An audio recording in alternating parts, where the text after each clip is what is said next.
Hello everyone, my name is Quincy Foster, Master's of Science in Project Management. I'm also a senior level project management consultant in addition to an IT and project management adjunct instructor. Today I want to give you an introduction, a very high level introduction to project management. So the agenda for today is this. What we're going to do is try to define project management. We're going to go into the history and evolution of project management. We're going to talk about some general terms and language used in project management. We're going to quickly go over some high-level common approaches in project management.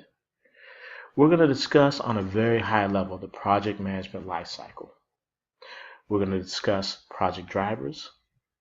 And we're going to review on a very high level project risk management / impact. And finally, at the end of the presentation, we're going to discuss how can project management be used in our daily lives? Defining project management. First, in order to define project management, we need to understand what is a project. A project is a unique one-time work effort with a defined beginning and a defined end, the objectives of which are defined in advance by those who are paying the bill and those who have a vested interest. This is PMI's definition of a project. Your main takeaway for this definition is know that it's a work effort with a defined beginning and a defined end. What is project management? Now that we know what a project is, what is project management?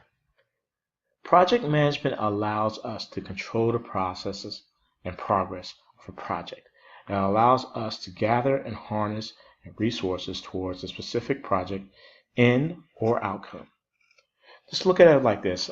Project management is a process and a methodology on how to manage a project. And ultimately it gives us better controls so that the project can be successful at the end of the day. History and evolution of project management. How old is project management? Project management has been in existence for over 1,000 years. Africans used project management to build the pyramids. Mayans used project management to build the temples. Romans used project management to build aqueducts to carry water from the mountains to their cities. Finally, Chinese used project management to build the Great Wall. Now listen, let me tell you guys something. I'm a big sci-fi buff, conspiracy theorist at times. Granted, project management has existed in the human history for thousands of years, right? But me personally, I think human beings came into contact with aliens from another world, another galaxy, another universe. They came in and gave the Africans and the Mayans some type of information, knowledge, expertise on how to build these pyramids and these temples. I mean, these pyramids and these temples, they've been in existence. They're still existing now. They're over 1,000 years old. And the technology used back then was rudimentary compared to what we use right now. And with these aliens, with this knowledge and expertise that was given to the human beings, and this is just my opinion, not anybody else's, I think project management principles were learned and applied. Again, that's just my theory, my way of thinking. It's not anybody else's way of thinking. The evolution of project management.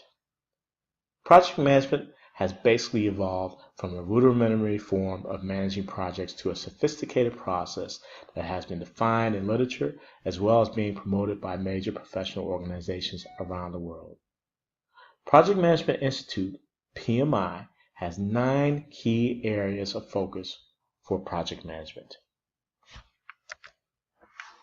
Time management, cost management, quality management, scope management, risk management, procurement management, quality management, human resource management, and integration management.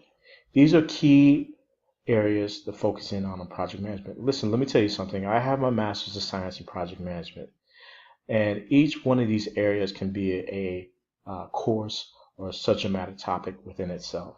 We won't have the time to really deep dive in these areas, but know that these are key areas that we need to focus in on as project managers.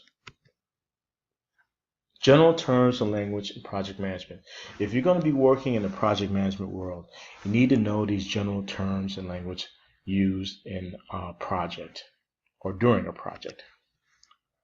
First, we need to understand what is a project manager. A project manager is the person responsible and accountable for managing the project's planning and performance. There's an old saying in the project management world. The project manager has all the accountability and responsibility, none of the authority. We'll go into that a little bit later. What is the project management life cycle? It's a series of phased undertaken to, it's a series of phases undertaken to deliver a required project outcome. It's either a product or a service. Always know that when you're dealing with project management, you're either going to deliver a product, something that's tangible, or a service, something that people can use to do what they need to do in their daily lives or in their business lives. But know that project management life cycle is a series of phases that are used to deliver a required project outcome. What is a sponsor? A sponsor are those responsible for giving rise to, permitting, supporting, and paying for the project. Ultimately, they're typically the bosses that we answer to when we're managing a project. Stakeholder. Anyone with a vested interest in the outcome of a project. Stakeholders are people who are impacted by a project. Think of it like this in real life terms. When students go to attain their 2-year or 4-year degree, that is a project within itself in my point of view. And it's a way of somebody attaining their education so that they can do better in the job market and in life in general. That being said, who will be the beneficiaries of a student attaining their degree? Maybe a family member, maybe themselves, maybe an employer who is paying for the education. Maybe it's your kids, maybe it's your wife that will see the fruits of your labor by an increase in income from attaining your degree. These are all folk who are impacted by the undertaking of the project of trying to get an education. Therefore, they're stakeholders. Project scope. This is a very important term that you're going to hear a lot in project management. A project scope is what is to be included and what is not to be included in a potential project. Think of it like this. I am currently teaching a project management class. In project management class, we're going to talk about the methodologies and processes used in project management. Do you think I will deep dive into how an engine works within my class?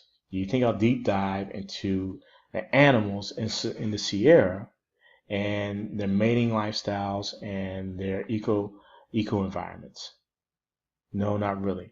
That has nothing to do with project management. Therefore, it's out of scope for what I'm trying to teach in my class. So just know that scope is what is to be included and what is not to be included in a potential project. Project baseline.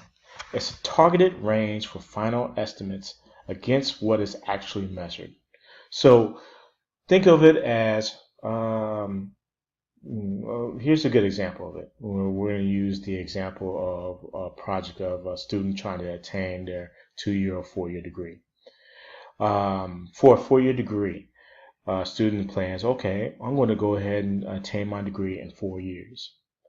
That being said, as long as when they're going through the education process trying to get the degree, maybe instead of taking 4 years, it actually took them 7 years to get their degree. That being said, we had a targeted range that we thought we were going to attain our degree within 4 years, but in actuality, it took them longer, maybe 6-7 years. That's what is actually measured. So think of a target or an estimate versus what is actually how long it took to attain that degree. That is an example that I'd like to use for a project baseline. Project risk. Any elements or factors that can impede the execution on a project. So let's go back to the example of a student trying to attain their degree as a project. What are some of the potential risks that student may face when that may impede their progress in attaining a degree? It might be health, it might be money factors, it may be a job, maybe a family issue. Those are potential risks that will impact a person executing and attaining their degree. Therefore, those are potential risks, and what we like to do is at least try to identify them and mitigate them. And we'll talk about that a little bit later on in this presentation. Common approaches to project management. First, we need to determine what the product or service that a sponsor, stakeholders, clients, owners want and what they're willing to pay for. We need to describe a desirable product or service that they can get within an acceptable time range. We need to use the planning process to create specifications of a product or service and to schedule and estimate the cost of its deployment. We need to apply the controls and techniques for quality, risk, cost, and changes during the deployment of the product or service. Finally, we need to ultimately deliver that product or service.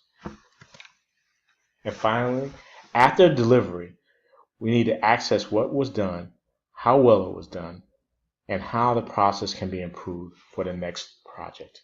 These are basically some high-level common approaches that are used in project management today. The project management life cycle, or aka PMLC, that's the acronym.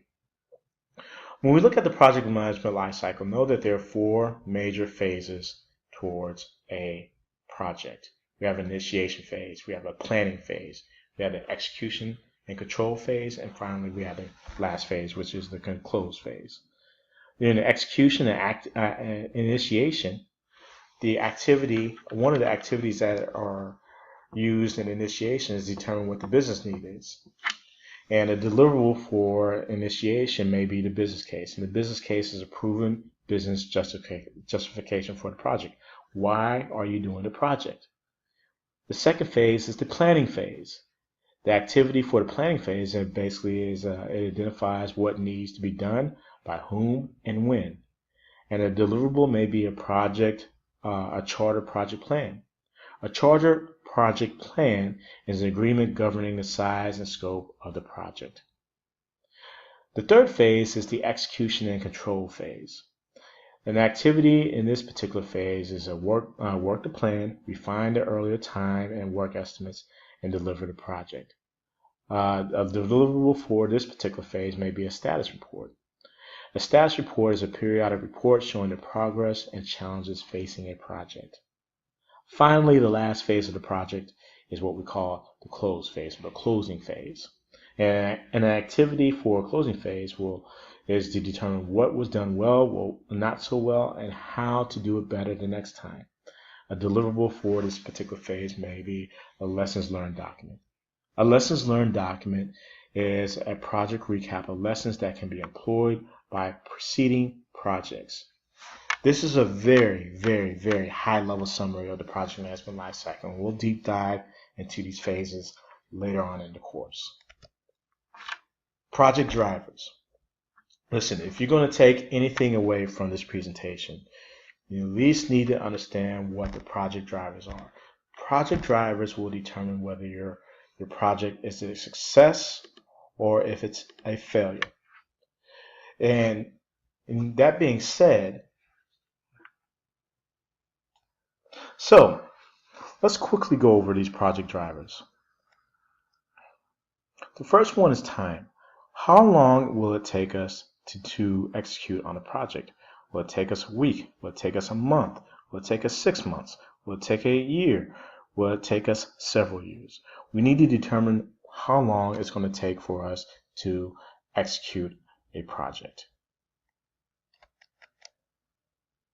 Cost.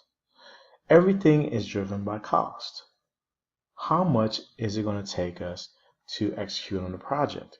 How much are we going to have to employ? How much is it that this product or service will take? How much will our resources? How much will we have to pay our resources during the time frame of this project? Cost is probably one of the most important drivers of project management. Scope. What are we doing as far as scope of the project? What is in versus what is out? Do we have a project where we're including everything but the kitchen sink? Or do we have a skim or a nickel and dime project where we're trying to skim and cut corners? These are areas that are drivers for any type of project. And know that time will impact cost and scope. Cost will impact time and scope. And scope will impact cost and time. These three areas are dependent upon each other and whether the project will succeed or fail. Project risk management and impact. What is risk management? Risk management is a risk analysis, and risk analysis is a two-way process. The sponsor and stakeholders need to press the investigator on the areas deemed risky, just as the investigator needs to press the sponsor or stakeholders on areas that may carry an element of risk. Us as project managers, we need to identify whatever risk that are going to happen or could potentially happen within a project and try to develop some mitigations. It's us as project managers who we need to go ahead and bring these risks to the business sponsors or stakeholders and make sure that they understand what can potentially impact the project. They may have some feedback or input on ways to mitigate the risk, but ultimately it's up to us to identify these risks. It's important to try to leave no stone unturned. Listen, there's no way you're going to be able to predict all risk for a project because some things just happen. That's just life. But what we want to try and do is mitigate potential downfalls part of the project by identifying the obvious risk and try to go ahead and put up plans in place to circumvent these risks. But then again, know that there's no way you're going to be able to predict every possible risk for a project. Once the risks are identified, they have to be evaluated and managed. Therefore, going back to what I was stating earlier, was a mitigation plan. Mitigation means how are we going to circumvent? What is the solution for a potential risk? An example I like to use is somebody drinking and driving. If somebody was at a bar, they had a little bit too many drinks, and they want to get home, how can they circumvent the risk of getting in an accident while they're driving after having a couple of drinks? One risk mitigation plan might be to have a designated driver. Another risk mitigation might be using Uber. Another risk mitigation might be just to make sure that you don't drive whatsoever and get a hotel room or stay at a friend's house. Those are ways that you can mitigate the risk of getting a DUI after you've gone out and had a couple or a few too many. So, that being said, how can project management be used in daily life, as in our lives? Think of projects like this. We do projects every day in our lives, whether it's mowing the lawn, whether it's redesigning a living room, redesigning a kitchen, redesigning a bathroom, building a deck. I used the example earlier of attaining a 2-year degree, a 4-year degree, master's degree, or a PhD. That is a project within itself. Going out and planning and executing a wedding, that is a project. Go ahead and planning and executing a family vacation, that can be deemed as a project, and you can use project management principles to plan and execute for it. Ultimately, believe it or not, we use projects on a regular basis on our daily lives. What type of projects in your daily life can be managed by project management principles that we've discussed in today's presentation. Think about that and let me know what the outcome is. That is it for today's presentation. Listen, if you have any questions, comments, or feedback, please do not hesitate to email me, text me, or call me. You have a great rest of the day. Bye-bye.